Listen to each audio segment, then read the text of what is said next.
এই যে রমজান আসতেছে, এই মাহে রমজানে সমস্ত শয়তানের আল্লাহ পাক রব্বুল আলামিন ফেরেশতা দিয়ে সৃষ্টির মধ্যে যত শয়তান আছে সব শয়তানকে বেঁধে ফেলবে।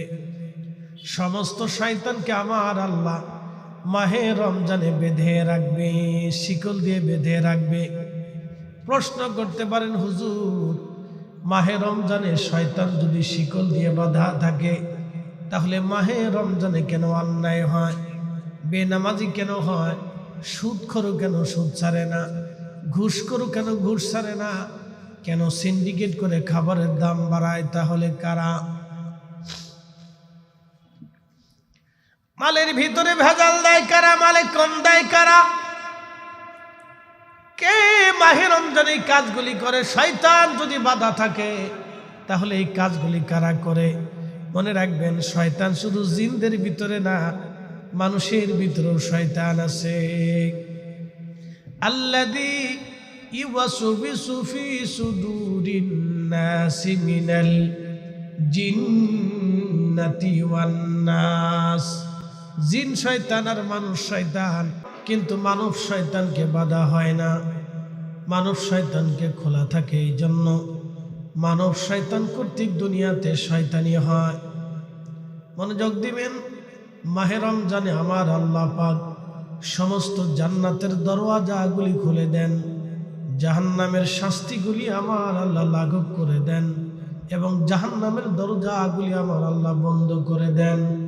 একবার জোরে বলা যাবে কি সুবহানাল্লাহ?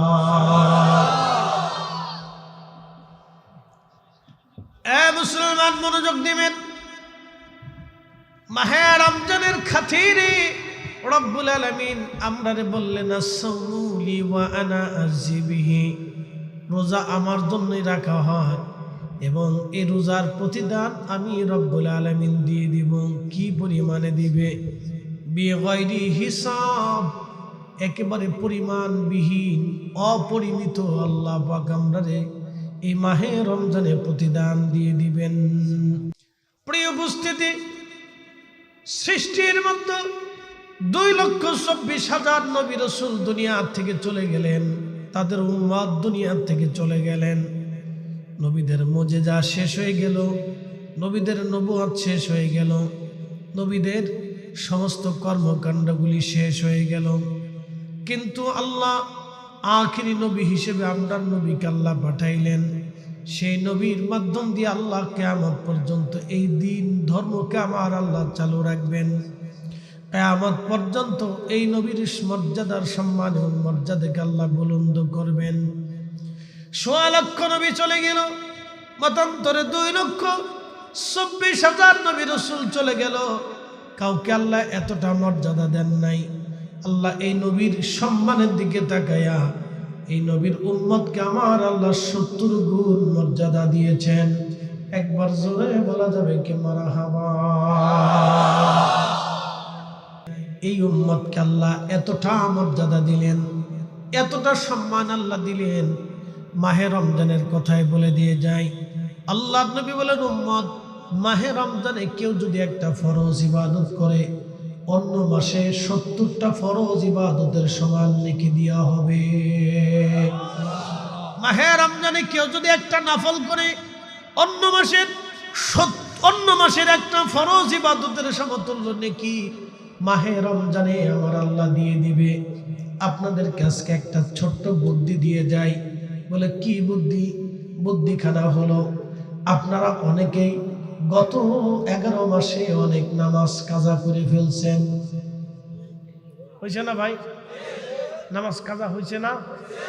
তো নামাজ যেহেতু কাজা হয়েছে, আপনি যতই কাজা আদায় করেন, কিন্তু কাজা আদায় করলেও ফরজের সমতুল্য নেকি আর আপনাকে দেওয়া হবে না।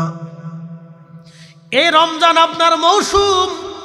এই রমজানে আপনি গনে গনে গনে গনে যদি বেশি বেশি নফল নামাজ পড়েন, তাহলে 1 রাকাত নফল নামাজ পড়লে একটা ফরজ 1 রাকাত ফরজ নামাজের সমতুল্য নেকি হবে। 1 রাকাত নফল পড়লে 1 রাকাত ফরজের সমতুল্য নেকি হবে। 100 রাকাত নফল পড়লে 100 রাকাত ফরজের নেকি হয়ে যাবে। 1000 রাকাত নফল পড়লে 1000 রাকাত ফরজের নেকি আমল নামায় দেওয়া হবে। জবান বন্ধ থাকবে না, বলেন সুবহানাল্লাহ। কোন উম্মতকে আল্লাহ এই মর্যাদা দেয় নাই, কোন উম্মতকে আল্লাহ এই মর্যাদা দেয় নাই। আল্লাহ এই উম্মতকে মর্যাদা দিয়েছে, আল্লাহ এই উম্মতকে মর্যাদা দিয়েছে। কোন উম্মতকে আল্লাহ এই মর্যাদা দেন নাই, আল্লাহ এই উম্মতকে মর্যাদা দিয়েছেন। খুব মনোযোগ দিবেন ও কুলাউড়ার মুসলমানেরা। এই জন্য আপনারা মাহে রমজানে অধিক পরিমাণে নফল নামাজ পড়ার চেষ্টা করবেন, কোরআন শরীফ পড়ার চেষ্টা করবেন। আল্লাহর নবী বলেন, উম্মতরে মাহে রমজান আসলে তোমরা রোজাদারকে ইফতার করাও। সাহাবী বলেন, ইয়া রাসূলুল্লাহ, এমনও ব্যক্তি আছে যারা ইফতার করানোর মতো কোনো সামর্থ্য রাখে না। নবীজি বললেন, যদি ইফতার করাইতে সামর্থ্য না হয় তাহলে অন্তত 1 পেয়ালা দুধ দিয়ে হলেও তোমার রোজাদার ভাইকে ইফতার করাও। সাহাবী এবারও বলেন, ইয়া রাসূলুল্লাহ, 1 পেয়ালা দুধ খাওয়ানোর মতো কোনো সামর্থ্য অনেক সাহাবীর নাই। নবীজি বললেন, তাহলে একটা খেজুর দিয়ে ইফতার করাও। সাহাবী এবার বলেন, হুজুর, আমাদের ভিতরে এমনও গরিব সাহাবী আছে যারা একটা খেজুর খাবে এমন সামর্থ্য নাই। এখন যারা ভিক্ষা করে, এই সময়ে যারা ভিক্ষা করে, ভিক্ষাকের বাড়িতেও গেলে আপনি অন্তত 500 টাকা হলো পাবেন। কি কথা ঠিক আছে না? আগামী রাতের খাবার, দিনের খাবার, 1 দিন 2 দিনের খাবার আপনি পাবেন। এমনও ভিখারি আছে যারা ভিক্ষা করতে করতে ধনী হয়ে গেছে। আমার ঢাকা হাসনাবাদে এক বেডির পা নাই, তো বেডি মানুষ পা নাই, মানুষ বেশি করে দেয়, আরে গরিব মানুষ বেশি করে দান করে। তা আমার এক ড্রাইভার আগে একটা ছিল, ওইটা দুষ্ট, তো যায় জিজ্ঞেস করতেছে, চাচি কেমন আছো? বাবা বালা। কেমন ভিক্ষা কেমন চলে? বালা। দিনে কত ইনকাম করো? 2000-এর মতো হয়। কিও যারা চাকরি করেন তারা পারেননি? 2000 হলে মাসে 60,000। যে সরকারি চাকরি করে ডিসি সাহেব তো এরকম বেতন নেই। কি কথা ঠিক আছে নি? ভিক্ষে বেড়ি মাসে 60,000 টাকা কামাই করে। যান জিজ্ঞেস, চাষি আর কতদিন চলবে? বাড়ি বিল্ডিং করছি, বছরখানিক ভিক্ষা করার পরে আর করতাম না। আপনি বুঝেন রাসূলের জমানাতে সাহাবীদের দারিদ্রতা কত কঠিন ছিল, যে একটা খেজুর খাওয়ানোর মতো সামর্থ্য সাহাবীদের ছিল না। তারপরেও তারা সুদ খায় নাই, ঘুষ খায় নাই, হারাম খায় নাই। এই কথা বলেন, সুদের কত লাখে কত দিতে হয়? এই বলে ফেলছে 10,000 কি 6 মাসে না 1 মাসে? আর ডক্টর ইউনূস সাহেবের ওই যে গ্রামীণ ব্যাংক, ওটা কত? হ্যাঁ, না না, ওটা কত? আমি গ্রামীণ ব্যাংকে শুনছি বছরে নাকি 10,000, না মাসে 10,000 না 6 মাসে, আমি জানি না এটা। হ্যাঁ, বছরে নেই গ্রামীণ ব্যাংকে 1 লাখে বছরে 10,000, তাহলে এটা মোটামুটি কম আছে। আর যারা এই যে আঞ্চলিকভাবে সুদ খায়, কিছু আছে আঞ্চলিক সুদখোর, কি আছে না নি? আঞ্চলিক সুদখোর আছে না নি? এরা লাখে নেয় কত? 10,000। ওরে ডাকাত, বাপরে বাপ, মাসে 10 লাখে মাসে 10,000। ও ডাকাতের ঘরের ডাকাত, ও রক্ত শুষে খাচ্ছে। কথা বলে, ওর এই টাকার দিয়ে গরুর গোস্ত খাওয়া না, এটা শুয়োরের গোস্ত খাওয়ার মতো। এই টাকা দিয়ে যদি খাসির গোস্ত খায় তাহলে খাসির গোস্ত না, এটা কুত্তার গোস্তের মতো। কথা ক্লিয়ার না? ভেজাল আছে? পরিষ্কার মনে রাখেন, মাফ করবেন। কেউ যদি এর ভিতরে থাকেন তো আল্লাহর রাস্তে আপনি আমার মাফ করে দিন। আপনার পায়ে হাত দিয়ে বলতেছি, আপনার বাঁচার জন্য বলতেছি, বন্ধু আমার, আপনি কিয়ামতে দাঁড়াবেন আল্লাহর সামনে, আমিও আল্লাহর সামনে দাঁড়াবো। বাইরে হয়তো আপনি একটু ভালো মন্দ খেয়ে যেতে পারবেন, আরেকজন একটু কম খাবে, তফাৎ এতটুকুনি বন্ধু আমার। কিন্তু আমরা তো একই মৃত্যুর যন্ত্রণা নিব, আমরা একই মৃত্যুর যন্ত্রণা নিব, আমরা একই কবরে যাব, আমরা একই হাসরে দাঁড়াবো, আমরা একই মানুষ। তাহলে আমি কেন একটু ভালো মন্দের জন্য, সন্তানের জন্য হারাম রেখে চলে যাবো? ভাই, কিয়ামতের ময়দানটা বড় কঠিন হবে। আপনাকে কষ্ট দেওয়ার জন্য বলতেছি না, আপনারা আরেকটু পরিষ্কার করে বুঝাই। মাহে রমজানে সারাদিন রোজা রাখছেন, তো রোজা রাখার পরে আমি চিন্তা করলাম আমি আর ঢাকা থাকবো না, তো কুলাউড়াতে আসি, এরা আমার খুব মহব্বত করে, তো আমি আপনাদের দাওয়াত দিলাম যে রবির বাজারে আমি আপনারা ইফতারির ইন্তজাম করতেছি, আপনারা আসেন। তো 200-500-1000 লোক ধরেন আমার দাওয়াতে উপস্থিত হইল গেল। তা আমি সবার জন্য 6 পদের এই ফল, এই 4 পদের বিভিন্ন খাবার আইটেম দিয়ে ইফতার সামনে দিয়ে এই প্রত্যেক গিলাস এই শরবত গুলাইয়া এই 2, 3, 4, 5, 8, 10 ফুটা গরুর চুনা শরবতের ভিতরে দিয়ে বললাম, বাইরে আপনারা বিরাট বড় রোজাদার, আমি ঢাকার থেকে গরুর চুনা একবারে সুন্দর করে রিফাইন করে নিয়েছি, গরুর ফেসা একবারে রিফাইন করিয়ে তারপরে ঢাকার থেকে নিয়ে আসছি, শরবতের ভিতরে দিলাম, আপনারা খান। আস্তে কর, কেউ খাইতো নি, মরে গেলেও খাইতো না, না জীবন চলে গেলে ওই সারাদিন রোজারিকে গরুর চুনা দিয়ে এই পানি খাবো ইফতার করব, এটা হতেই পারে না, এটা হারাম জিনিস। তাহলে গরুর চুনা দিয়ে শরবত বানাইলে, যদি সেই গরুর চুনার শরবত খেয়ে রোজা রাখলে ইফতার করলে যদি রোজা না হয়, তাহলে সুদের টাকা ঘুষের টাকা অন্যের সম্পদ মারিয়ে দেওয়া, অন্যের টাকা মারিয়ে দেওয়া, সেই টাকা দিয়ে খেজুর কিনা খাইয়া ইফতার করলে রোজা হবে। এটা টিউলিবাসী খুব মনোযোগ দিবেন। কোন নবীর উম্মতকে আল্লাহ এত মর্যাদা দেন নাই, শুধু আমাদের নবীর ইজ্জতের দিকে তাকায় আল্লাহ এই উম্মতকে 70 গুণ মর্যাদা আল্লাহ বাড়িয়ে দিয়েছেন। যেই মর্যাদা দেখে মুসা কালিমুল্লাহ সিজদায় পড়ে কয়, আল্লাহ আমারে আখিরি নবীর উম্মত বানায় দাও। ঈসা রুহুল্লাহর মতো জলিল কদর নবী এবং রসুল তারা বলল, আল্লাহ আমার এই আখিরি নবীর উম্মত বানায় দাও। সৃষ্টির ভিতরে নবী আলাইহিস সালাম এই উম্মতের মর্যাদা দেখে বলল, আল্লাহ আখিরি নবীর উম্মত আমরারে বানাও। কিন্তু দুঃখ এবং আফসোস, আমরা না নিজের মর্যাদা বুঝলাম, না আখিরি নবীর মর্যাদা আমরা বুঝলাম। নিজের মর্যাদাও বুঝলাম না, আখিরি নবীর মর্যাদাও আমরা বুঝলাম না। আরবিতে একটা প্রবাদ আছে, শরফুল মাকিনা ওয়া শরফুল মাকান, শরফুল মাকানি ওয়া শরফুল মাকিন। কিছু জায়গার কারণে মানুষের দাম বাড়ে, কিছু মানুষের কারণে জায়গার দাম বাড়ে। এই মানবের কোনো মূল্য ছিল না, কারণ এই মানব যেই পরিমাণে নিকৃষ্ট কাজ করে এটা পশু পাখিরাও পর্যন্ত করে না।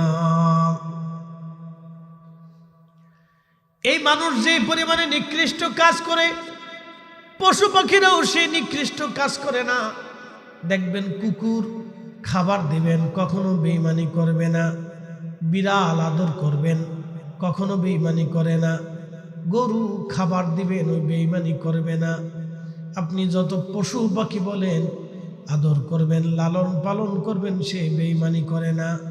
কিন্তু একমাত্র মানব জাতি যতই আদর করেন না কেন, কালকে দেখলাম কি দুঃখ, মিশরের একটা ছেলে মিশর আল আজহার বিশ্ববিদ্যালয়ে পড়ে, এই ছেলেটা নিজের মাকে হত্যা করে ফেলেছে শুধু অন্য সুন্দরী এক মহিলার জন্য।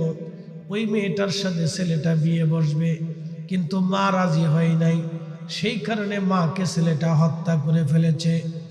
বাংলাদেশের দিকে যদি আপনি তাকান, বাংলাদেশের দিকে যদি আপনি তাকান, কত সন্তান মাকে মেরে ফেলতেছে নেশাগ্রস্ত অবস্থায়। ছেলেটা বাবা মাকে হত্যা করলো, জুয়ার টাকা না দেওয়ার কারণে ছেলেটা বাবা মাকে হত্যা করে নিজের ঘরের মধ্যে কবর খনন করে ঘরের মধ্যে কবর দিয়ে চাপা দিয়ে রাখলো।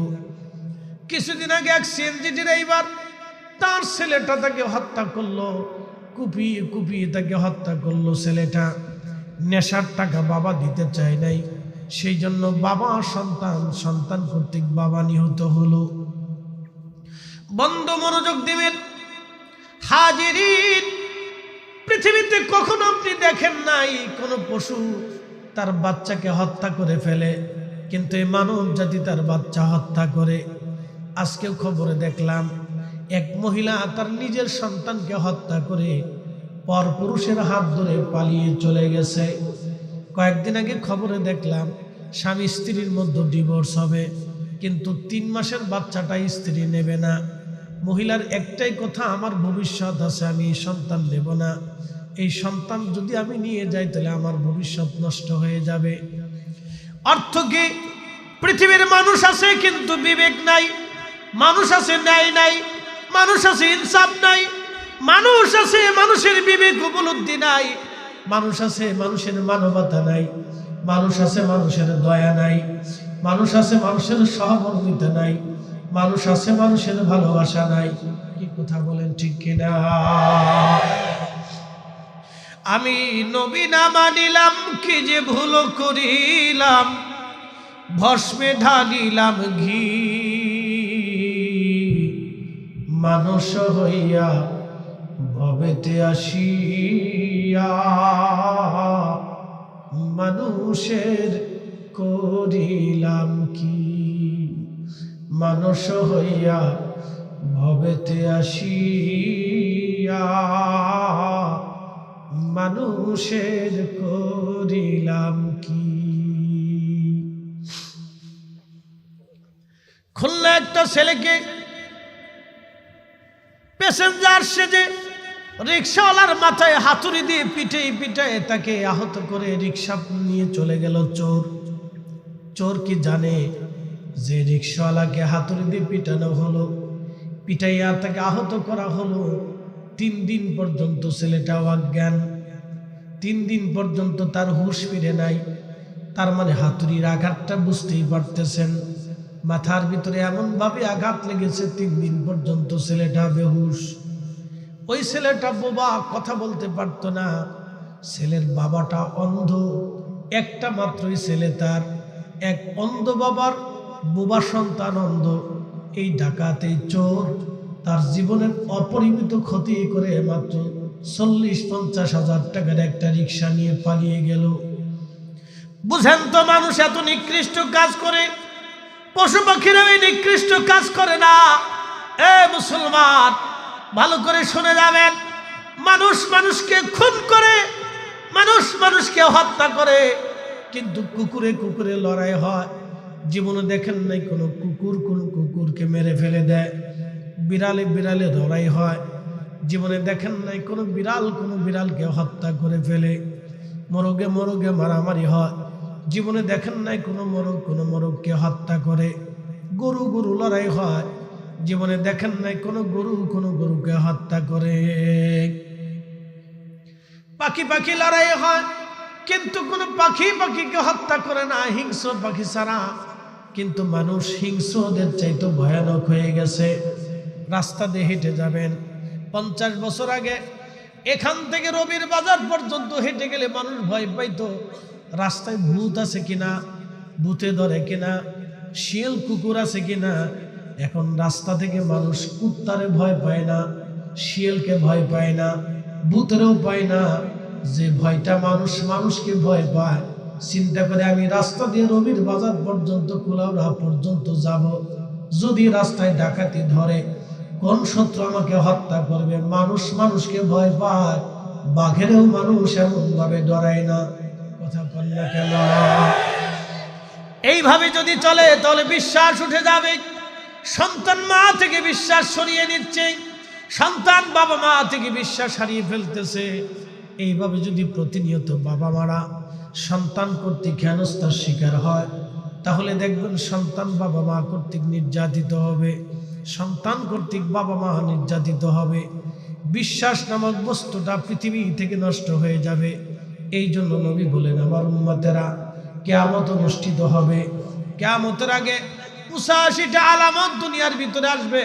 প্রথম নাম্বার আলামত, ওয়া আমাতুস সালাহ, আমার উম্মত নামাজকে মেরে ফেলবে। দ্বিতীয় আলামত হচ্ছে ওয়াদাউল আমানা, আমার উম্মত আমানত নামক বিশ্বাসটাকে ধ্বংস করে ফেলবে। আমানত বলে কিছুই থাকবে না।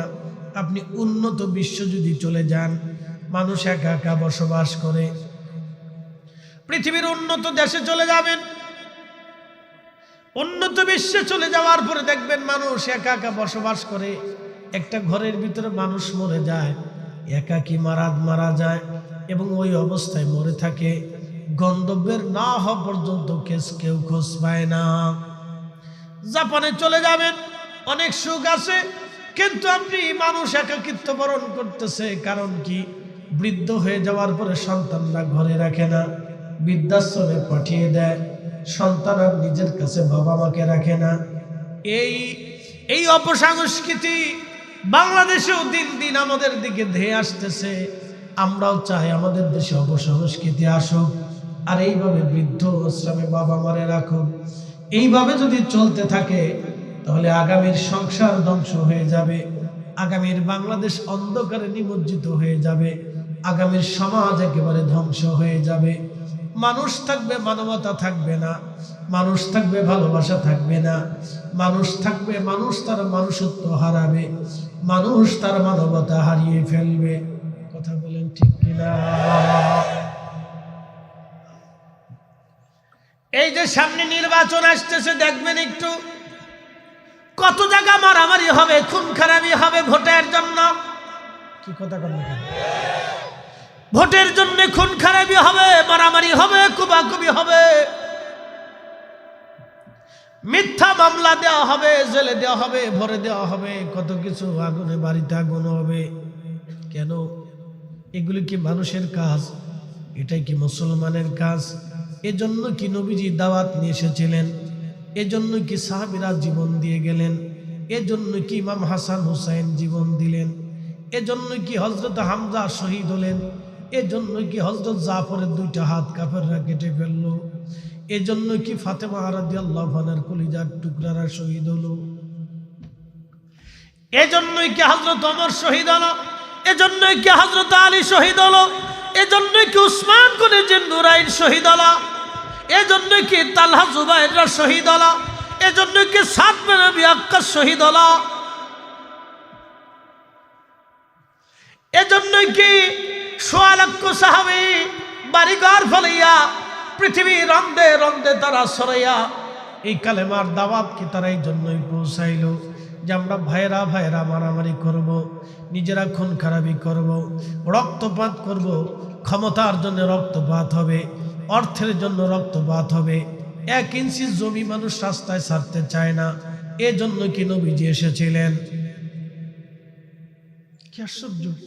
আপনি ভাবেন তো, রাসূল কি জন্য আসছিলেন? এজন্যই কি উহুদের ময়দানে দাঁত ভেঙেছিলেন? এজন্যই কি উহুদের ময়দানে দাঁত ভেঙেছিলেন? এজন্যই কি মাতৃভূমি ছেড়ে মদিনায় হিজরত করে চলে গিয়েছিলেন? এজন্যই কি শিয়াবে আবি তালিবে 2টা বছর আমার রাসূল না খেয়ে খোদায় খোদায় যন্ত্রণা নিয়ে ছোট্ট বাচ্চা ফাতেমা রাদিয়াল্লাহু আনহা পুষ্টিহীন হয়ে গেলেন। খোদায় খোদায় হযরতে ফাতেমা রাদিয়াল্লাহু আনহা পুষ্টিহীন হয়ে গেলেন। ওই অবস্থায় আহা 2টা বছর পর্যন্ত নবী গৃহবন্দী রইলেন। নিজেরা খুন খারাপি হবে, ক্ষমতার জন্য একজন আরেকজনের মাথায় বাড়ি মারবে। এজন্যই কি আমরা মুসলমান? এজন্যই কি দিন কবুল করেছি? এজন্যই কি ইসলাম আমরা কবুল করেছি? এই জন্যই কি আমরা কোরআনের কথা বলি? এই জন্যই কি আমরা রাসূলের সুন্নতের কথা বলি? মুখে বলি একটা, কাজে করি আর একটা। কথা বলেন, মুখে বলি একটা, কাজে করি আর একটা। আল্লাহ রাসূল বলেন আমার উম্মত মুনাফিকের আলামত 3টা। কোথায় কোথায় মিথ্যা বলবে, আমানত রাখলে খেয়ানত করবে, ওয়াদা করলে বরখেলাপ করবে। এই 3টা বদগুণ যদি কারো মধ্যে দেখো তাহলে বুঝবা সে নিশ্চিত মুনাফিক। আপনি ঠিক বললেও ঠিক, না ঠিক বললেও ঠিক। 1450 বছর আগে আল্লাহর নবী যেটা বলেন ওটাই ঠিক। কোথায় কোথায় মিথ্যা বলবে, আমানত রাখলে খেয়ানত করবে, ওয়াদা করলে বরখেলাপ করবে। এটাই মুনাফিকের আলামত, এটাই মুনাফিকের আলামত। এই হিসাব যদি কষে দেখেন বাংলাদেশের লক্ষ লক্ষ মুনাফিক আপনি খুঁজে পাবেন। কোটি কোটি মুনাফিক বাংলাদেশে আছে। আমরা অনেকে কয় হুজুর বাংলাদেশের মতো এরকম সেরা মুসলমান পৃথিবীতে নেই। খুব ভালো মুসলমান, দোকানে বাকি খাইলে ফেরত দেয় না, টাটকা মুসলমান একবার। কি জাত মুসলমান আপনি চিন্তা করেন। বাপরে বাপ, জমির জন্য ভাই ভাইরে খুন করে ফেলতেছে, ভাই ভাইরে খুন করতেছে, এটা টাটকা মুসলমান। কুলাউড়াবাসী ভালো করে শুনে যাবেন হাজিরিন, রসুল দিলেন কি আর আমরা করলাম কি? নবী কেন আসলেন আমরা এটাই বুঝলাম না। কত বড় দামি নবীর উম্মত আপনি বুঝেন। এই উম্মতের মর্যাদা দেখে, এই উম্মতের সম্মান দেখে হযরত ঈসা রুহুল্লাহ সিজদায় পড়ে কাঁদে, বলে আল্লাহ আপনি আমরা আখিরি নবীর উম্মত বানায়া দেন। না না, জোরে বলেন সুবহানাল্লাহ। আপনি আমরা আখিরি নবীর উম্মত বানাই দেন। এ কুলাউড়াবাসী, এই উম্মতের মর্যাদা দেখে মুসা কালিমুল্লাহ ডাক দেখে আল্লাহ আমরা আখিরি নবীর উম্মত বানায় দেন। এমন কোন নবী নাই রে যে নবী এই উম্মতের মর্যাদা দেখে না বলেছিল আল্লাহ আমার আখিরি নবীর উম্মত বানায় দেন। তাহলে আপনি বলেন তো, উম্মতের যদি এত দাম হয়, আমার রসুলের মর্যাদা কত? 10টা বছর ধরে হযরত আনাস নবীর খেদমত করেছেন, জীবনে কোনোদিন নবী একটা ধমক দেন নাই। সুবহানাল্লাহ বলা যাবে না? দেখেন, বিমানের একজন সাবেক কর্মকর্তা, ধনী ব্যক্তিরা ঢাকা শহরে, বাংলাদেশের বড় বড় শহরগুলিতে ধনীদের বাড়িতে আমাদের দেশের কিছু অভাবী মানুষ তাদের ছোট্ট মেয়েটাকে কাজের মেয়ে হিসেবে পাঠায়। তার মেয়েটাকে কাজের মেয়ে হিসেবে পাঠায়। ধনীর আদরের দুলাল স্ত্রী এই কাজের মেয়েদের কেমন ভাবে পিঠায়, আজকে থেকে না, এই স্বাধীনতার পর থেকে এই পর্যন্ত দেখলাম শত শত কাজের মেয়েরা গৃহকর্তা বা কর্তৃক নির্যাতিত হয়েছে। আজও পর্যন্ত কোনো কাজের মেয়ে বিচার পেয়েছে আমার জানা নাই। আরে আসিয়া আজও পর্যন্ত বিচার পায় নাই। এই কথা বলেন, জোরে বলেন। এই সমাজ থেকে হত্যা করেছে, শুধু হত্যাই করে নাই, তাকে ধর্ষণ করেছে। শুধু ধর্ষণ করে নাই, বেলেট দিয়ে তার মতো ছোট্ট 8 বছরের একটা মেয়ের গুপ্তাঙ্গ কেটে ছিঁড়ে ফেরে নির্মমভাবে তাকে মেরে ফেলেছে। তারপরও আজও পর্যন্ত আদালত তার মৃত্যুদণ্ড দিতে পারে নাই। কি এই জন্য কি আল্লাহ রাসূল কষ্ট করেছিলেন? আহা, এই উম্মত শুনলে আপনার ঘৃণা আসবে। এক ভদ্রলোক একদিন আমাকে ফোন দিছে, এক মহিলা বলে, হুজুর একটা মশলা জানার জন্য ফোন দিছি, মাফ করে দেন আমাকে। বললাম কি জানতে চান বলেন। বলে আমার স্বামী তার সৎ বোনের মেয়ের সাথে জেনা করে, আমি কি তার সাথে থাকবো না চলে যাব? বললাম আপনি কি নিজে দেখেছেন কিনা? না, অন্যের কথা শুনেছেন। বলে হুজুর না, আমি নিজে দেখেছি, নিজে দেখেই বলতেছি। আমি কি মাসলা দিব বলেন তো? আমি হয়ে গেলাম। মানুষ এত নিকৃষ্ট কাজ করতে পারে যে কুকুর পর্যন্ত লজ্জা পায়। এই কথা বলেন, মানুষ হতে হবে, মানুষ হতে হবে, মানুষ হতে হবে। আমাদের মাইন্ডের চেঞ্জ করতে হবে, পরিবর্তন করতে হবে যে আমরা মানুষ, সৃষ্টির সেরা জীব। শুধু সেরা না, 1.25 লক্ষ নবীর উম্মত থেকে আল্লাহ আমরারে সেরা বানিয়েছেন। শুধু সেরাই বানান নেই, আল্লাহর পবিত্র জবানে কুরআনুল কারীমে আল্লাহ ঘোষণা দিয়েছেন, কুনতুম খায়রা উম্মাহ, তোমরা এই সৃষ্টির সেরা, তোমরা এই সৃষ্টির সেরা উম্মত। একসাথে বলবেন আল্লাহু আকবার। চেহারা দেখে না, কাজে। জোরে বলেন, কাজে আল্লাহ আমাদের শ্রেষ্ঠত্ব দিয়েছেন, কাজে দিয়েছেন, চেহারা দেখে না। কুলাউড়াবাসী খুব মনোযোগ দিবেন হাজিরিন, বন্ধু আমার। এই জন্য বলছিলাম মানুষ আছে কিন্তু মানবতা নাই, মানুষ আছে মানুষত্ব নাই, মানুষ আছে ভালোবাসা নাই।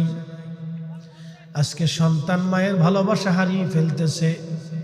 সন্তান বাবার ভালোবাসা হারাচ্ছে, চাচা চাচি আত্মীয় স্বজনদের মহাব্বত দিন দিন কমে যাচ্ছে। যত আধুনিকতা আসতেছে ততই আমাদের দিকে ধেয়ে আসতেছে এক অনাকাঙ্ক্ষিত ভবিষ্যৎ। যত আধুনিক অর্থে আধুনিকতা হবে, টাকা পয়সায় স্বাবলম্বী হবে, মানুষের রিজিক বাড়বে, কিন্তু মহাব্বত বাড়ে নাই। মানুষের অনেক রিজিক হয়েছে, এখন সালির কোনো অভাব নাই, খাবারের কোনো অভাব নাই, কিন্তু মানুষত্বের অভাব হয়ে গেছে। কথা বলেন ঠিক কিনা? মানুষত্বের অভাব হয়ে গেছে। আল্লাহ রাসূল কিয়ামতের ময়দানে নবীজি বললেন, সহিহ মুসলিমে, কিয়ামতের ময়দানে আল্লাহ ডাক দিবে, বান্দারে আমি ক্ষুধার্ত ছিলাম, তুমি আমারে খাবার দাও নাই। আল্লাহ ডাক দিবে, বান্দা ক্ষুধার্ত ছিলাম, তুমি খাবার দাও নাই। বান্দা সেই দিন বলবে, রব বলেন কি? আপনার নাম তো রাজ্জাক, রিজিক দেনেওয়ালা। আপনি তো বলেছেন ওয়াতারযুকু মান তাশাউ বিগাইরি হিসাব। আপনি বলেছেন অপরিমিত রিজিক আপনি যাকে খুশি তাকে দান করবেন। আল্লাহ ক্ষুধার্ত আপনি আবার কবে ক্ষুধার্ত ছিলেন? আল্লাহ ডাক দিবে, বান্দারে তোমার প্রতিবেশী ক্ষুধার্ত ছিল, সেই দিন যদি তোমার প্রতিবেশীরে তুমি খাবার দিতা, তাহলে সেই দিন আমি রবের খাবার খাওয়ানো হয়ে যাইতো। একবার জোরে বলেন সুবহানাল্লাহ। তার মানে বুঝলেন কি বুঝলেন আপনি? আপনার আত্মীয় প্রতিবেশী গ্রামবাসী দেশের মানুষ যদি ক্ষুধার্ত থাকে আর আপনি তাহাজ্জুদ নামাজ পড়েন, আল্লাহর কসম করে বলি ঈমানদার হবেন না, ঈমানদার হবেন না, ঈমানদার হবেন না। ঈমানদার আপনি হবেন না। এই জন্য ওলিদের দরজা সবার জন্য খোলা ছিল। হিন্দু ওলির কাছে যাইতো, বৌদ্ধ ওলির কাছে যাইতো, মাজুসি ওলির কাছে যাইতো। আহা, সেদিন খাজা বাবা আজমিরি কি ওয়াজ করলেন, কি আদর্শ দেখাইতেন। ওনার দরবারে ঢোকার আগে হিন্দুরা প্রতিমার সামনে সেজদা দিয়ে যাইতো, শিখ গুরু হিন্দুরা প্রতিমার সামনে সেজদা দিত, বৌদ্ধ মূর্তির সামনে সেজদা দিত, মাজুসি আগুনের সামনে সেজদা দিত। কিন্তু খাজা বাবার দরবারে ঢুকে, খাজা বাবার দরবারে যাইয়া কি আসছে সেই দিন তারা শুনতো। বের হয়ে আসার আগে কালেমা পড়ে আমার রব আমার আল্লাহ সেজদা দিয়া খাজা বাবার দরবার থেকে তারা বের হয়ে আসতো। এটাই হলো আহলুস সুন্নাত ওয়াল জামাতের সৌন্দর্য, এটাই হলো আল্লাহর ওলিদের দেওয়া আল্লাহর পক্ষ থেকে নিয়ামত। কথা বলেন ঠিক কিনা?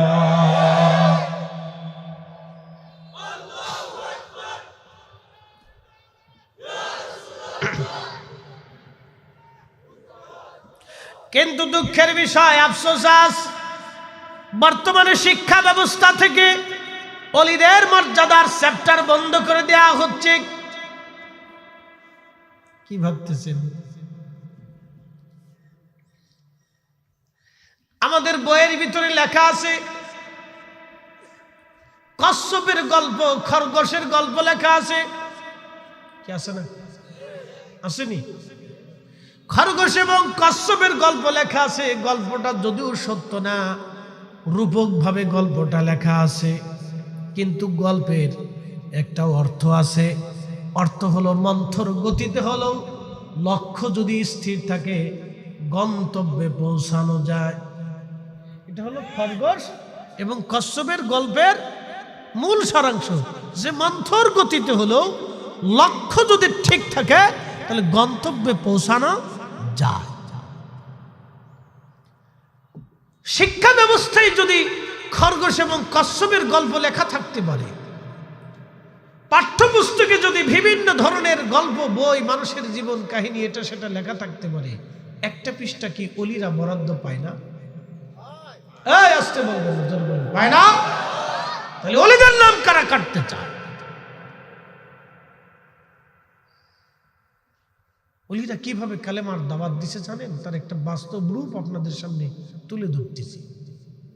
সারা পৃথিবী থেকে বড় বড় ইসলামিক স্কলার বড় বড় জ্ঞানী গুণীদেরকে যদি আপনারা উত্তর কোরিয়াতে পাঠাই দিয়া বলেন কিম জং উন এর কাছে যে কালেমার দাওয়াত দাও আর তার দেশে যে কালেমা পৌঁছাও, কিম জং উনের উত্তর কোরিয়াতে কালেমা পৌঁছানো কতটা কঠিন আপনাদেরকে বুঝাই। ওটা এমন একটা দেশ, না মন্দির আছে, না মসজিদ আছে, না প্যাগোডা আছে, না গির্জা আছে, কোনো ধর্ম সেখানে নাই। কমিউনিস্ট শাসিত একটা দেশ, কোন ধর্ম বলে কিছুই নাই সেখানে। উত্তর কোরিয়াতে আপনারা যদি কালেমার দাওয়াত দিতে যান তাহলে কিম জং আপনাদের মিসালে বেঁধে সুইচ টিপ দিয়ে আকাশে উঠাই দিবে, চলে যাও। আমার দেশে এগুলি চলবে না। উত্তর কোরিয়াতে কালেমার দাওয়াত দেওয়া যেমন কঠিন, গড় গোবিন্দের দেশে কালেমার দাওয়াত দেওয়া এরকম কঠিন ছিল।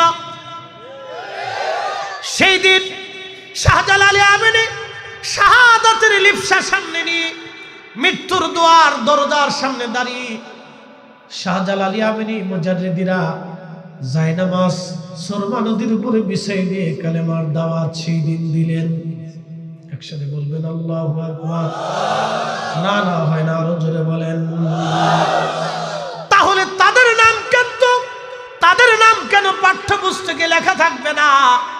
যাদের কারণে কালেমা পেয়েছি, যাদের কারণে ঈমান পেয়েছি, যাদের কারণে কোরআন পেয়েছি, যাদের কারণে রসুলের জিন্দেগি পেয়েছি, তাদের কথা যদি বইয়ের মধ্যে লেখা না থাকে, তাদের মর্যাদা যদি লেখার স্থানই না পায়, তাহলে বোঝা গেল এটা সুস্পষ্ট ওলিদের সাথে চরম গাদ্দারি।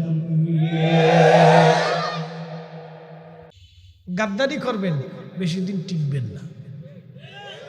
না, কেউ টিকে নেই। ওনাদের সাথে গাদ্দারি করে কেউ টিকে নাই, স্থায়ী না, এটা অস্থায়ী। আপনাদেরকে আরেকটু বুঝাই। বাংলাদেশ স্বাধীন হল, বাংলাদেশের জন্ম 1971-এ। তার আগে ছিল পূর্ব পাকিস্তান, তার আগে ছিল ব্রিটিশ। পাকিস্তান আমলেও শাহজালাল ছিল, ব্রিটিশেও শাহজালাল ছিল, পাকিস্তান পিরিয়ডেও অলি ছিল, তার আগেও অলি ছিল, তার আগে নবাবী সেখানেও অলি ছিল, তার আগে মুঘল সালতানাত সেসবে অলি ছিল, এখনো অলি আছে, আগামীতেও অলি থাকবে। বহু রাজা বাদশা আসবে, রাজার নীতি শেষ হবে, রাজ দরবার ধ্বংস হবে, রাজত্ব শেষ হয়ে যাবে, মন্ত্রিত্ব শেষ হয়ে যাবে, রাষ্ট্রনীতি শেষ হয়ে যাবে। বাংলাদেশে যদি কমিউনিস্ট আসে তারপরে এদেশে ওলি থাকবে। কথা বলেন ঠিক না বেটা? কে বলছে ওলি থাকবে না? ওলি থাকবে। যদি কোরআন বিশ্বাস করে থাকেন তো ওলি থাকবে, যদি আল্লাহর কালামকে বিশ্বাস করে থাকেন তো ওলি থাকবে। পৃথিবীতে ওলি যেখানে গেছে আল্লাহ ইসলাম সেখানে পাঠিয়েছে। সেই ভারত আরব মহাসাগরের ভিতরে ছোট্ট দ্বীপপুঞ্জ মালদ্বীপে ইব্রাহিম ইস্কান্দারি রহিমাহুল্লাহর মাজার জিয়ারত করে আসছি। সাগরের ভিতরে দ্বীপপুঞ্জে রাসূল আসার 1000 বছর পরে সেইখানে আল্লাহর ওলিরা কালেমার দাওয়াত নিয়েছে। মালদ্বীপে মালাক্কা সাগরের ভিতরে হুজুর গাউসে পাকের আওলাদের মাজার জিয়ারত করে এসেছি। সেই সাগরের দ্বীপের ভিতরে আল্লাহর ওলি ঘুমিয়ে আছে। সেই দেশে আল্লাহর ওলিরা কালেমার দাওয়াত দিয়েছে। পৃথিবীর এমন কোন জনপদ নাই যে জনপদে আল্লাহর ওলিরা কালেমার দাওয়াত না দিয়েছে। পৃথিবী ওলিদের কথা বলতে ঠিক না বেটা?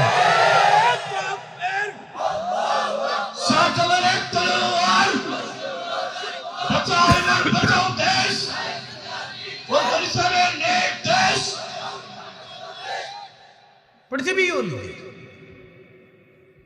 আপনি কোথা থেকে বন্ধ করতে চান? এত বেশি দিন বুঝেন তো জাপানে চলে যান, দেখেন পারেন কিনা। উত্তর কোরিয়াতে যান, ওরা কুত্তা খায়, দেখেন পারেন কিনা, চেষ্টা করেন। দক্ষিণ কোরিয়াতে যান, ওরাও কুত্তা খায়, তো দেখেন পারেন কিনা। এত বেশি পারেন তো চীনে চলে যান, দেখেন পারেন কিনা।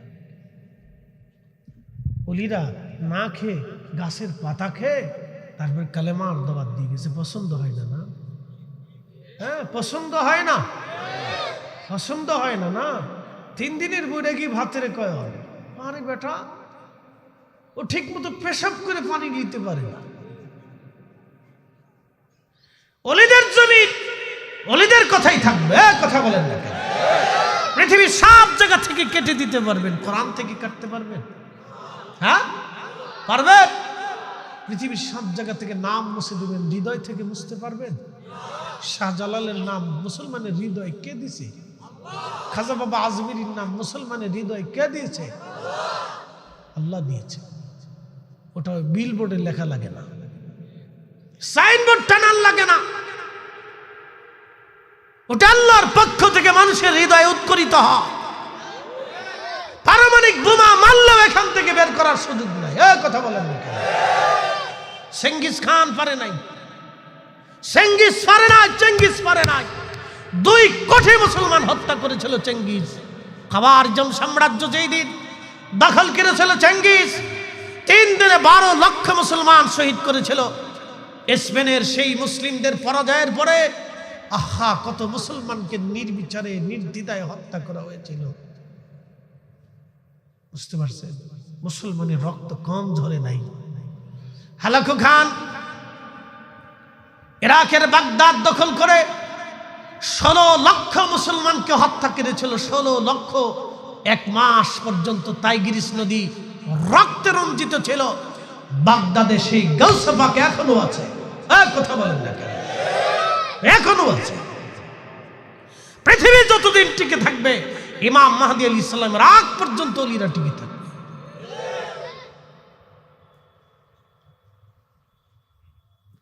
ভোটাভুটির দিকে ওলি নির্বাচিত হয়। আমার দিকে দেখান, নির্বাচন দিয়ে কি ওলি নির্বাচিত হয়? শাহজালাল রহমতুল্লাহ কি আমাদের ভোটে ওলি না আল্লাহর পছন্দে? একসাথে বলেন, কার পছন্দ? কার পছন্দ? নির্বাচন দিয়ে ওলি নির্বাচিত হয় না। তাহলে পরে বাংলাদেশে ওলি নির্বাচিত হওয়ার জন্য বহুজন ভোটে দাঁড়াইত। কথা ঠিক আছে কিনা?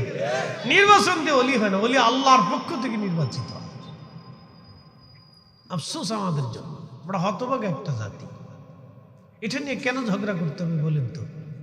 আরে সিঙ্গাপুরের মতো উন্নত দেশ, পৃথিবীর উন্নত বিশ্বের একটা দেশ, যে দেশের মানুষরা মেয়েরা হাফ প্যান্ট পরে রাস্তা দিয়ে ঘুরে, সেই দেশের মতো হযরতে আওলাদে রাসূলের পবিত্র মাজার তারা সংরক্ষণ করে রেখে দিয়েছে। তারা মাজার ভাঙে নাই। মারহাবা বলবেন না? ভুটানের মতো বৌদ্ধ অধ্যুষিত অঞ্চলে থিম্পুতে আল্লাহর ওলির মাজার আছে। 400 বছর আগে কালেমার দাওয়াত পেয়ে গেছে। আহা, তারা সেই মাজার সংরক্ষণ করে রাখছে, ভাঙে নাই। তারা মালদ্বীপে সংরক্ষণ করে রাখছে, ভাঙে নাই। তারা মালয়েশিয়ার সরকার সংরক্ষণ করে রাখছে, ভাঙে নাই। ইন্দোনেশিয়াতে সংরক্ষণ করে রাখছে, তারা ভাঙে নাই। হিন্দু অধ্যুষিত দেশ, বৌদ্ধ অধ্যুষিত দেশ শ্রীলঙ্কাতে সংরক্ষিত আছে, ভাঙে নাই। আরে হিন্দু অধ্যুষিত অঞ্চল ভারতে হাজার হাজার ওলিদের মাজার আছে, তারা ভাঙে নাই। একসাথে বলবেন মারহাবা। কি আশ্চর্য দেশে বাস করি আমরা। 2 দিন পর পর ওলিদের পক্ষে কথা বলার জন্য আমাদের লড়াই করতে হয়। কেন? ওলিরা তো জাত পাতের ঊর্ধ্বে। আপনার যেই মত থাকুক না কেন, ইসলাম তো ওলিরাই আছে। কি কথা বলেন? ঠিক আছে কিনা? মত ভিন্ন হতে পারে, আপনার যেই মত এই মত আপনি নিয়ে শুয়ে থাকেন, ওটা আপনার ইচ্ছা। কবরে আপনি যাবেন, জিজ্ঞাসিত আপনি হবেন, আমি হব না। কথা ঠিক আছে না ভাই? আমার কবরে আমাকে জিজ্ঞাসা করা হবে, আপনাকে করা হবে না। আমার হাসরে আমাকে জিজ্ঞাসা করা হবে, আপনাকে করা হবে না। তো মত আপনার আছে, আপনি নিয়ে পড়ে থাকেন, সেটা আপনার ইচ্ছা। কিন্তু ওলিরা তো ইসলাম আছে। কথা ঠিক আছে কিনা? তো তারা তো আমাদের সমালোচনা আর তর্কের ঊর্ধ্বে থাকবে। আল্লাহর রসুল নিয়ে আজও তর্ক করা হয়।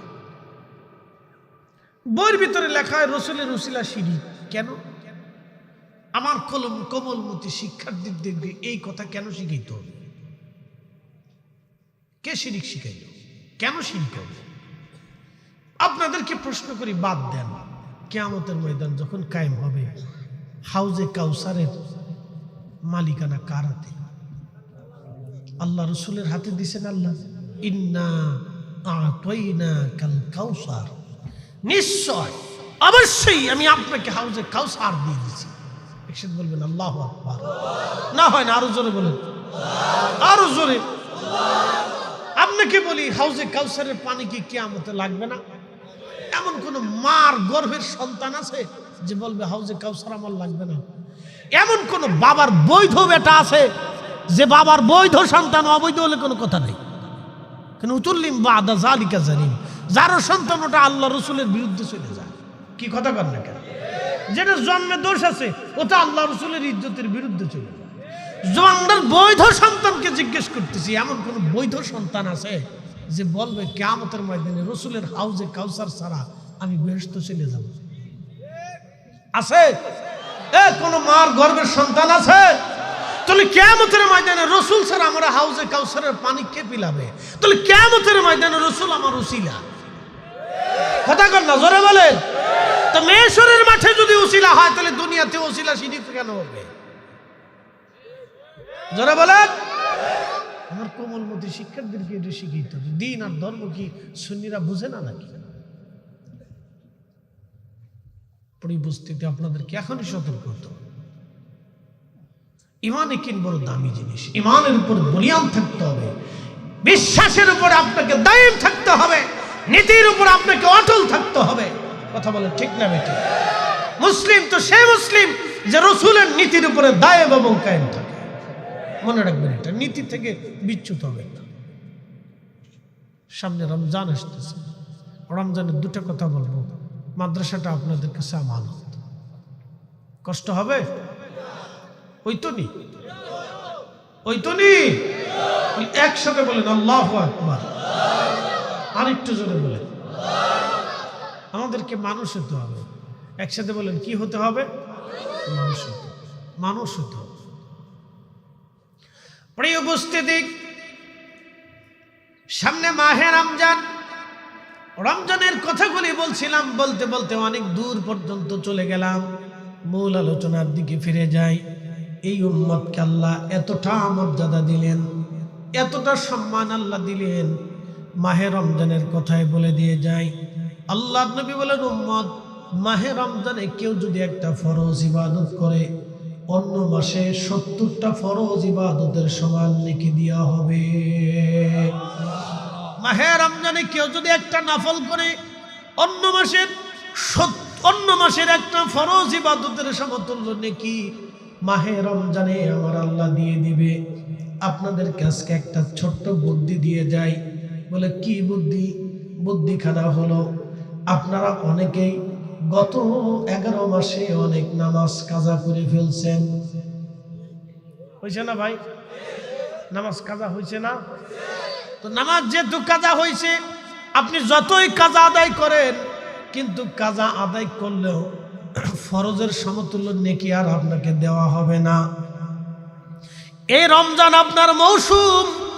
এই রমজানে আপনি গনে গনে গনে গনে যদি বেশি বেশি নফল নামাজ পড়েন, তাহলে 1 রাকাত নফল নামাজ পড়লে একটা ফরজ, 1 রাকাত ফরজ নামাজের সমতুল্য নেকি হবে। 1 রাকাত নফল পড়লে 1 রাকাত ফরজের সমতুল্য নেকি হবে। 100 রাকাত নফল পড়লে 100 রাকাত ফরজের নেকি হয়ে যাবে। 1000 রাকাত নফল পড়লে 1000 রাকাত ফরজের নেকি আমলনামায় দেওয়া হবে। জবান বন্ধ থাকবে না, বলেন সুবহানাল্লাহ। কোন উম্মতকে আল্লাহ এই মর্যাদা দেয় নাই, কোন উম্মতকে আল্লাহ এই মর্যাদা দেয় নাই। আল্লাহ এই উম্মতকে মর্যাদা দিয়েছে। আল্লাহ এই উম্মতকে মর্যাদা দিয়েছে। কোন উম্মতকে আল্লাহ এই মর্যাদা দেন নাই। আল্লাহ এই উম্মতকে মর্যাদা দিয়েছেন। খুব মনোযোগ দিবেন ও কুলাউড়ার মুসলমানেরা। এই জন্য আপনারা মাহে রমজানে অধিক পরিমাণে নফল নামাজ পড়ার চেষ্টা করবেন, কোরআন শরীফ পড়ার চেষ্টা করবেন। আল্লাহর নবী বলেন, উম্মতরে মাহে রমজান আসলে তোমরা রোজাদারকে ইফতার করাও। সাহাবী বলেন, ইয়া রাসূলুল্লাহ, এমনও ব্যক্তি আছে যারা ইফতার করানোর মতো কোনো সামর্থ্য রাখে না। নবীজি বললেন, যদি ইফতার করাইতে সামর্থ্য না হয়, তাহলে অন্তত 1 পেয়ালা দুধ দিয়ে হলেও তোমার রোজাদার ভাইকে ইফতার করাও। সাহাবী এবারও বলেন, ইয়া রাসূলুল্লাহ, 1 পেয়ালা দুধ খাওয়ানোর মতো কোনো সামর্থ্য অনেক সাহাবীর নাই। নবীজি বললেন, তাহলে একটা খেজুর দিয়ে ইফতার করাও। সাহাবী এবার বলেন, হুজুর, আমাদের ভিতরে এমনও গরিব সাহাবী আছে যারা একটা খেজুর খাবে এমন সামর্থ্য নাই। এখন যারা ভিক্ষা করে, এই সময়ে যারা ভিক্ষা করে, ভিক্ষাকের বাড়িতেও গেলে আপনি অন্তত 500 টাকা হলো পাবেন। কি কথা ঠিক আছে না? আগামী রাতের খাবার, দিনের খাবার, একদিন 2 দিনের খাবার আপনি পাবেন। এমনও ভিখারি আছে যারা ভিক্ষা করতে করতে ধনী হয়ে গেছে। আমার ঢাকা হাসনাবাদে এক বেডির পা নাই, তো বেডি মানুষ পা নাই, মানুষ বেশি করে দেয়, আরে গরিব মানুষ বেশি করে দান করে। তা আমার এক ড্রাইভার আগে একটা ছিল, ওইটা দুষ্ট, তো যায় জিজ্ঞেস করতেছে, চাচি কেমন আছো? বাবা বালা। কেমন ভিক্ষা কেমন চলে? বালা। দিনে কত ইনকাম করো? 2000-এর মতো হয়। কেউ যারা চাকরি করেন তারা পারেননি? 2000 হলে মাসে 60,000। যে সরকারি চাকরি করে ডিসি সাহেব তো এরকম বেতন নেই। কি কথা ঠিক আছে? ভিক্ষে বেড়ি মাসে 60,000 টাকা কামাই করে। যান জিজ্ঞেস, চাষি আর কতদিন চলবে? বাড়ি বিল্ডিং করছি, বছরখানিক ভিক্ষা করার পরে আর করতাম না। আপনি বুঝেন রসুলের জমানাতে সাহাবীদের দারিদ্রতা কত কঠিন ছিল, যে একটা খেজুর খাওয়ানোর মতো সামর্থ্য সাহাবীদের ছিল না। তারপরও তারা সুদ খায় নাই, ঘুষ খায় নাই, হারাম খায় নাই। এই কথা বলে সুদের কত লাখে কত দিতে হয়? এই বলে ফেলছে 10,000 কি 6 মাসে না 1 মাসে? আর ডক্টর ইউনূস সাহেবের ওই যে গ্রামীণ ব্যাংক, ওটা কত? হ্যাঁ না না, ওটা কত? আমি গ্রামীণ ব্যাংকে শুনছি বছরে নাকি 10,000, না মাসে 10,000 না 6 মাসে, আমি জানি না এটা। হ্যাঁ বছরে নেই, গ্রামীণ ব্যাংকে 1 লাখে বছরে 10,000, তাহলে এটা মোটামুটি কম আছে। আর যারা এই যে আঞ্চলিকভাবে সুদ খায়, কিছু আছে আঞ্চলিক সুদখোর, কি আছে না নি? আঞ্চলিক সুদখোর আছে না নি? এরা লাখে নেয় কত? 10,000। ওরে ডাকাত, বাপরে মা, মাসে 10 লাখে মাসে 10,000। ও ডাকাতের ঘরের ডাকাত, ও রক্ত শুষে খাচ্ছে। কথা বলে ওর এই টাকার দিয়ে গরুর গোস্ত খাওয়া না, এটা শুয়োরের গোস্ত খাওয়ার মতো। এই টাকা দিয়ে যদি খাসির গোস্ত খায়, তাহলে খাসির গোস্ত না, এটা কুত্তার গোস্তের মতো। কথা ক্লিয়ার না? ভেজাল আছে? পরিষ্কার মনে রাখেন, মাফ করবেন। কেউ যদি এর ভিতরে থাকেন তো আল্লাহর রাস্তে আপনি আমার মাফ করে দিন। আপনার পায়ে হাত দিয়ে বলতেছি, আপনার বাঁচার জন্য বলতেছি, বন্ধু আমার, আপনিও কিয়ামতে দাঁড়াবেন আল্লাহর সামনে, আমিও আল্লাহর সামনে দাঁড়াবো। বাইরে হয়তো আপনি একটু ভালো মন্দ খেয়ে যেতে পারবেন, আরেকজন একটু কম খাবে, তফাৎ এতটুকুনি বন্ধু আমার। কিন্তু আমরা তো একই মৃত্যুর যন্ত্রণা নিব, আমরা একই মৃত্যুর যন্ত্রণা নিব, আমরা একই কবরে যাব, আমরা একই হাসরে দাঁড়াবো, আমরা একই মানুষ। তাহলে আমি কেন একটু ভালো মন্দের জন্য, সন্তানের জন্য হারাম রেখে চলে যাবো? ভাই, কিয়ামতের ময়দানটা বড় কঠিন হবে। আপনাকে কষ্ট দেওয়ার জন্য বলতেছি না, আপনারা আরেকটু পরিষ্কার করে বুঝাই। মাহে রমজানে সারাদিন রোজা রাখছেন, তো রোজা রাখার পরে আমি চিন্তা করলাম আমি আর ঢাকা থাকবো না, তো কুলাউড়াতে আসি, এরা আমার খুব মহব্বত করে, তা আমি আপনাদের দাওয়াত দিলাম যে রবির বাজারে আমি আপনার ইফতারি ইন্তজাম করতেছি, আপনারা আসেন। তো 200, 500, 1000 লোক ধরেন আমার দাওয়াতে উপস্থিত হইল, গেল। তা আমি সবার জন্য 6 পদের এই ফল, এই 4 পদের বিভিন্ন খাবার আইটেম দিয়ে ইফতার সামনে দিয়ে, এই প্রত্যেক গিলাস এই শরবত গুলাইয়া এই 2, 3, 4, 5, 8, 10 ফুটা গরুর সোনা শরবতের ভিতরে দিয়ে বললাম, বাইরে আপনারা বিরাট বড় রোজাদার, আমি ঢাকার থেকে গরুর সোনা একবারে সুন্দর করে রিফাইন করে নিয়েছি, গরুর ফেসা একবারে রিফাইন করিয়া তারপরে ঢাকার থেকে নিয়ে আসছি, শরবতের ভিতরে দিলাম, আপনারা খান। আস্তে কর, কেউ খাইতো নি, মরে গেলেও খাইতো না, না জীবন চলে গেলে ওই সারাদিন রোজারিকে গরুর সোনা দিয়ে এই পানি খাবো, ইফতার করবো, এটা হতেই পারে না, এটা হারাম জিনিস। তাহলে গরুর সোনা দিয়ে শরবত বানাইলে, যদি সেই গরুর সোনার শরবত খেয়ে রোজা রাখলে, ইফতার করলে যদি রোজা না হয়, তাহলে সুদের টাকা, ঘুষের টাকা, অন্যের সম্পদ মারিয়ে দেওয়া, অন্যের টাকা মারিয়ে দেওয়া, সেই টাকা দিয়ে খেজুর কিনা খাইয়া ইফতার করলে রোজা হবে। আপনাকে বাঁচার জন্য বলতেছি ভাই, কথা শক্ত হলো, বাঁচার জন্য বলতেছি ভাই। আমরা একই আল্লাহর কাছে দাঁড়াবো, আমরা একই মৃত্যুর যন্ত্রণা নিব, সবার একই যন্ত্রণা হবে, একই কবরে আমরা সবাই যাবো। মাত্র 3.5 হাত বরাদ্দ। বসুন্ধরার মালিক বেশি পায়নি, 3.5 হাত পেয়েছে।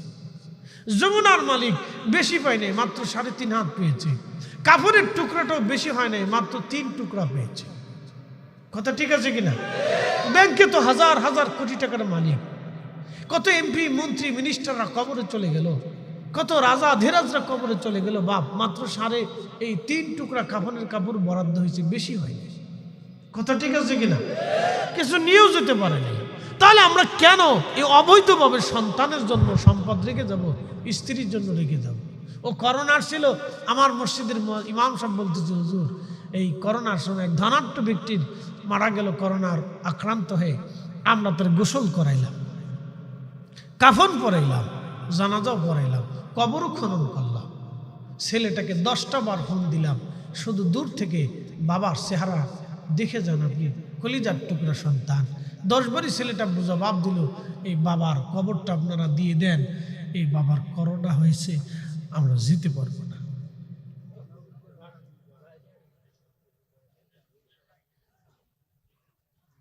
বাস্তব থেকে বলতেছে, আমার মসজিদের ইমাম সাহেব বলতেছিলেন, হুজুর করোনার সময় সন্তান চেনা গেছে। আমার বাস্তব অভিজ্ঞতা। আহা, কি কঠিন কথা, কত কঠিন, কত নির্মম হলে মানুষের দয়ার ভালোবাসা এত নির্মম হয়ে গেলে করোনার সময় দেখা গেছে হাজার হাজার সন্তান বাবা মার কবর জিয়ারত করে নাই। আস্তে কোন জোরে বলেন। ভালোবাসা এখানে পালিয়ে চলে গেছে। এই জন্য জীবনে ওয়াদা করবেন, সন্তানের জন্য কখনো হারাম খাওয়াইয়া, হারাম রেখে হাসরের ময়দানে আল্লাহর আসামি হতে চাবেন না। ছোট্ট একটা গল্প শোনাই, কষ্ট হবে? চলবে? বেশি সময় দিতে পারবো না আমি জানি, আমারও সময় স্বল্পতা, বেশি সময় দিতে পারবো না, তো খুব মনোযোগ দিয়ে। সৈয়দনা হযরত ওমর ইবনে আব্দুল আজিজ, যিনি মুসলিমদের দ্বিতীয় ওমর ছিলেন, তার গল্প শোনাই। মুসলিমদের দ্বিতীয় ওমর ছিলেন। আহা, ভালো করে শুনেন। তো উনি একদিন বাইতুল মালে গেলেন, অর্থ মন্ত্রণালয়ে গেলেন, যাইয়া তদারকি করতে করতে ঘুরতে ঘুরতে গেলেন, তার ছোট্ট ছেলেটা সাথে করে নিয়ে গেছে। ছোট্ট ছেলেটা কেবল হাঁটাহাঁটি দৌড়াদৌড়ি করা শিখছে। ওরা কি আর বোঝে? বাচ্চা মানুষ। হযরত ওমর ইবনে আব্দুল আজিজ ছোট্ট বাচ্চাটাকে সাথে করে নিয়ে গেলেন। সাথে গেলেন ওনার স্ত্রী ফাতেমা। দুইজনে রওনা দিয়ে বাইতুল মাল। তো বাইতুল মালে কিছু আপেল এসেছিল, কিছু আপেল ফল এসেছিল। ছোট্ট ছেলেটা দৌড়াইয়ে যাইয়া, বাবা ছেড়ে দিয়েছে, খেলতে খেলতে দৌড়াইয়া আপেলের কাছে যায়, একটা আপেল হাতে করে নিয়ে বাচ্চাটা মুখের ভিতরে দিয়ে আপেল খাওয়া শুরু করলো। হযরত ওমর ইবনে আব্দুল আজিজ দৌড়ায় চলে গেলেন, ছেলেটার হাত ধরলেন, হাত থেকে আপেলটা ছিনিয়ে নিলেন, ছেলেটার মুখের মধ্যে হাত দিলেন, মুখের মধ্যে হাত দিয়ে আঙ্গুলটা মুখের ভিতরে দিয়ে ঢুকাইয়া মুখের ভিতর থেকে আপেল বের করে নিয়ে আসলেন। আপেল বের করে নিয়ে আসার পরে বাচ্চাটা চিৎকার বেড়ে কেঁদে উঠল। মা দৌড়ে আসছে, সন্তানটাকে কোলে নিয়ে স্বামীকে ভর্ৎসনা দিয়ে বললেন, আমিরুল মুমিনিন, এতটুকুন একটা বাচ্চা বুঝে কি? একটা আপেলই নাই, না হয় নিয়ে গেছে, আপনি কি ধৈর্য ধরতে পারলেন না? আপনি তো খলিফাতুল মুসলিমিন, একটা আপেল বাচ্চাটা নিয়েছে, এই আপেলটাকে আপনি ছিনিয়ে নিলেন, বাচ্চার মুখ থেকে আপেল আপনি বের করে নিয়ে আসলেন। আমিরুল মুমিনিন, সন্তানটাকে কষ্ট না দিলেও তো পারতেন আপনি। তখন হযরত ওমর ইবনে আব্দুল আজিজ ডাক দিয়ে বলেন, বিবিরে আমার, ও আমার সহধর্মিনী, আমার প্রিয়তমা, কিয়ামতের ময়দানে এই সামান্য আপেলের জন্য আল্লাহর কাঠগড়ায় আসামি হয়ে আমি দাঁড়িয়ে যাব। ওই হাসরের দিনে সন্তানের সামান্য আপেলের জন্য কোটি কোটি আমার এই খেলাফতের ভিতরে মানুষের সামনে আমি লজ্জিত হব। ওই দিনের শরমের থেকে আমার বাচ্চার কষ্ট হয়ে যাক, তাতে কোনো সমস্যা নেই, কিন্তু কিয়ামতের ময়দানে আল্লাহর দরবারে আমি আসামি হতে চাই না। একসাথে জোরে বলেন আল্লাহু আকবার। রাষ্ট্রের টাকা দিয়ে এমপি মন্ত্রী মিনিস্টার হজে যায়, তার ওয়াজ কেমনে হয়? রাষ্ট্রের টাকা দিয়ে যারা সুন্দর বড় বড় হোটেলে মোটেলে বসে বসে গদগদ করে যে সামনে ইফতার খাবে, ইফতার কেমনে হয় বলে? এদেশের কত গরিব মানুষ ইফতার পায় না, এদেশের কত দরিদ্র মানুষের চিকিৎসা হয় না। আমার চিকিৎসার জন্য ইন্ডিয়া যেতে হবে, 2 দিন পর পর ভিসা লাগাইতে হবে, সিরিয়ালে দাঁড়াইতে হবে, কত কষ্ট। কে আমি ইন্ডিয়া যাবো? আমার দেশের 18 কোটি মেধার ভিতরে কি ডাক্তার নাই? আমাকে ইন্ডিয়া কেন যেতে হবে? চিকিৎসার জন্য আমি ইন্ডিয়ার জন্য সিরিয়াল ধরে এতিমের মতো দাঁড়িয়ে থাকতে হয়, মনে হয় যে আমি একটা এতিম দাঁড়িয়ে আছি, নিঃসহায় নিঃসম্বলহীন একটা অপদার্থ। আমি তাদের এম্বাসির মধ্যে দাঁড়িয়েছি, একটা চেয়ার পর্যন্ত দেন,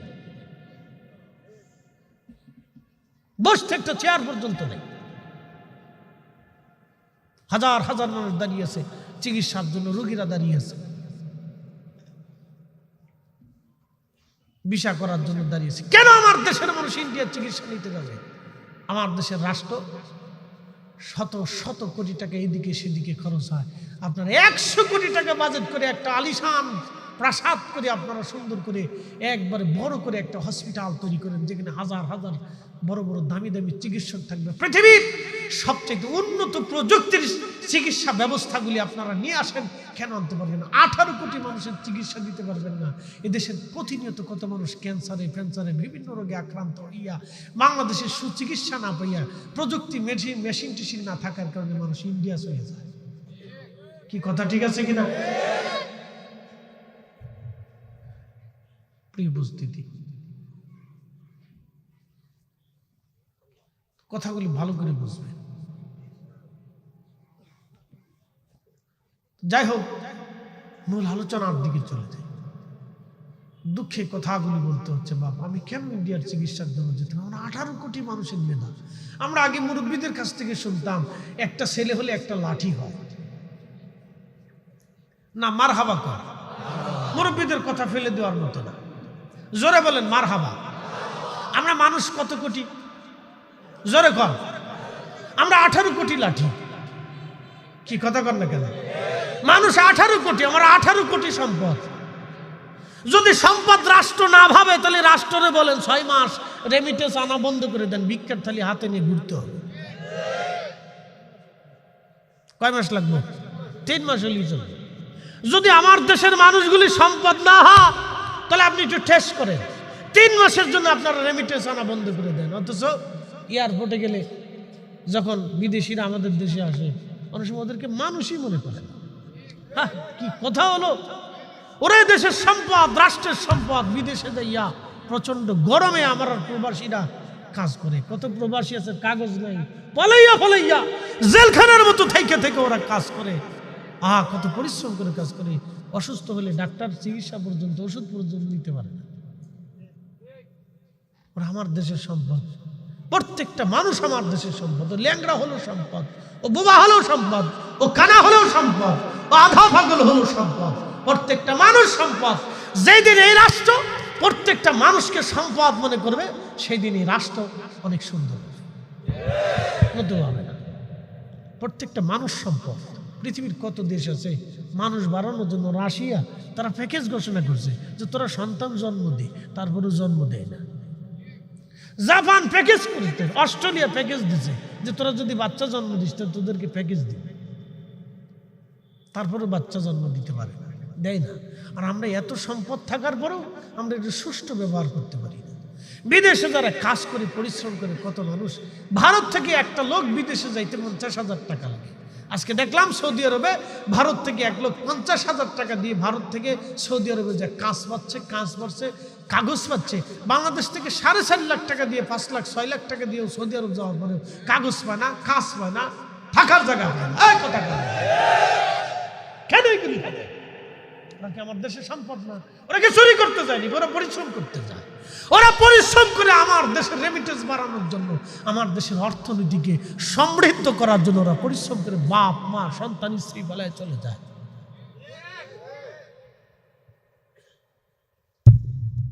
প্রিয় উপস্থিতি, হাজিরিন, কথা তো বলতে বলতে নির্বাচন সামনে অনেক কথাই বলে ফেলছি। তা আমার দেশের প্রত্যেকটা মানুষ সম্পদ। একসাথে বলবেন আল্লাহু আকবার। না হয় না, আর একটু জোরে বলুন। প্রত্যেকটা মানব সম্পদ এটা দামি সম্পদ। পৃথিবীতে এই সম্পদ সব দেশে নেই, এটা আমরা আল্লাহ দিচ্ছে। কিন্তু এই মানব সম্পদটাকে আমরা সুস্থ ব্যবহার করতে পারি না। খাবারে ভেজাল, পানিতে ভেজাল, এখানে ভেজাল, সেখানে ভেজাল। প্রত্যেকটা মানুষের চেহারার দিকে তাকিয়ে দেখেন পুষ্টিহীনতায় ভুগতেছে। আমার দিকে তাকান, আমি পুষ্টিহীনতায় ভুগতেছি। বলে হুজুর কেন এত ভালো মন্দ খাচ্ছেন তারপর পুষ্টিহীন কেন? হ্যাঁ পুষ্টিহীন। আমার বয়সে একটা আরবের দাঁড়া করান, দেখবেন আমার থেকে হৃষ্ট পুষ্ট অনেক সুন্দর। আমার বয়সে একজন আরবের দাঁড়া করান, ওনার বয়সে একজন আরবের। বাবার বয়স কত? কত বয়স? 86 বছর। 75 বছর বয়সে আরবরা বিয়ে করে না। লজ্জা শরমের কিছু না, হাসিরও কিছু না। বুঝাচ্ছি আপনাকে। বলে কারণ কি? ওদের দুধে ভেজাল, পানিতে ভেজাল নাই, ফলে ভেজাল নাই, খাবারে ভেজাল নাই, কোনো কিছুতে ভেজাল নাই, টেনশন নাই। আমার দেশের একটা বাচ্চা জন্ম নেওয়ার পরে এখন 23 লক্ষ কোটি টাকা বলে বাংলাদেশ ঋণ হয়েছে। তো তা যদি হয়ে থাকে তাহলে আমার এই বাচ্চাটা, আমার ছোট্ট সন্তানগুলি বড় হইতে হইতে এই কোটি কোটি ঋণ মাথায় নিয়ে বড় হবে। তো ঋণ দিবেন না, ভাত খাবেন না, কি খাবেন না, ফল কিনবেন, কি তা করতে? তার ভিতরে আবার আছে ভেজাল, ভেজাল খাবার। এই ভেজাল খাবার দিয়ে দিয়ে আমাদের দেশের মানুষের বাচ্চাদেরকে একবারে ক্যান্সারে বিভিন্ন রোগে আক্রান্ত করছে। 3.5 কোটি মানুষ কিডনি রোগের সাথে আক্রান্ত। এদেশের 18 কোটি মানুষের 8 কোটি মানুষ ডায়াবেটিসের সাথে সম্পৃক্ত। এই ভেজাল কারা দেয়? কুত্তাই দেয়। কথা কন না কেন? তো যারা ভেজাল দেয় তাদেরকে ধরা কি রাষ্ট্রের জন্য কঠিন কিছু? তো ওয়ান টাইম ব্যাপার, 24 ঘন্টা টাইম, মাত্র 24 ঘন্টা। 14 পুরুষ পর্যন্ত ধরে আনা যায়। 24 ঘন্টা টাইম, কোনো ব্যাপার না। রাষ্ট্র যদি চিন্তা করে 24 ঘন্টায় বাংলাদেশের চোর ডাকাত ধরিয়ে একবার বাটাম চালান দিতে, তা রাষ্ট্র পারে। কি কথা ঠিক আছে না ভাই? রাষ্ট্র পারে, কোনো ব্যাপার না। কেডাই এদেশে গাঁজা বিক্রি করে প্রশাসন জানে কি জানে না? তারপরে গাঁজা বিক্রি হয়, তারপরে বাবা বিক্রি হয়, তারপরে ইয়াবা হিরোইন বিক্রি হয়।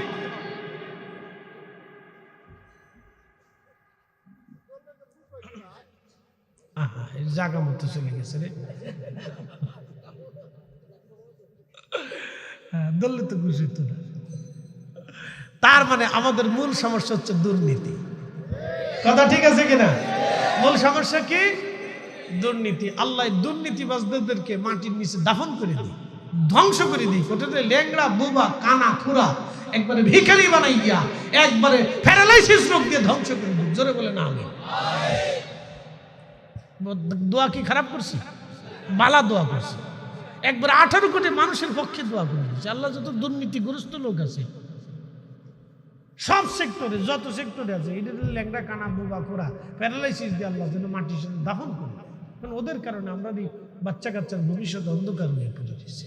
ও কাজ পায় না, চাকরি পায় না, বাচ্চা কাচ্চা ফলে কত মানুষ বিদেশে কাজ করতে হয়। আর বছরের পর বছর ধরে বিদেশে থাকে। যাক, মনের দুঃখে কথাগুলি বললাম।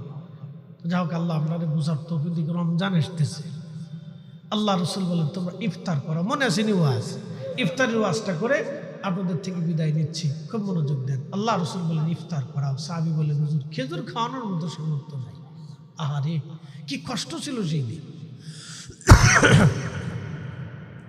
আল্লাহ নবী বলেন সাহাবী, খেজুর খাওয়ানোর সামর্থ্য যদি না থাকে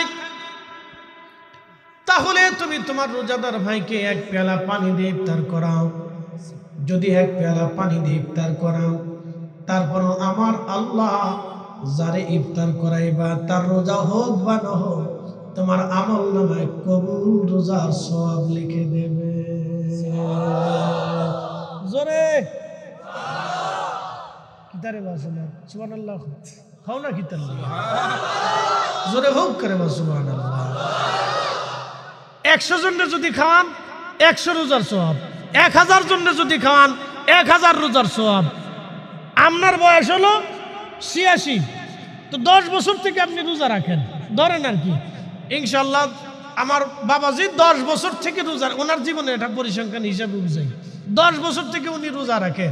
তাহলে 10 বছর থেকে যদি রোজা রাখে 86 থেকে 10 বাদ দিলে 76, না ঠিক আছে কিনা? তাহলে উনি 76 বছর ধরে রোজা রাখে।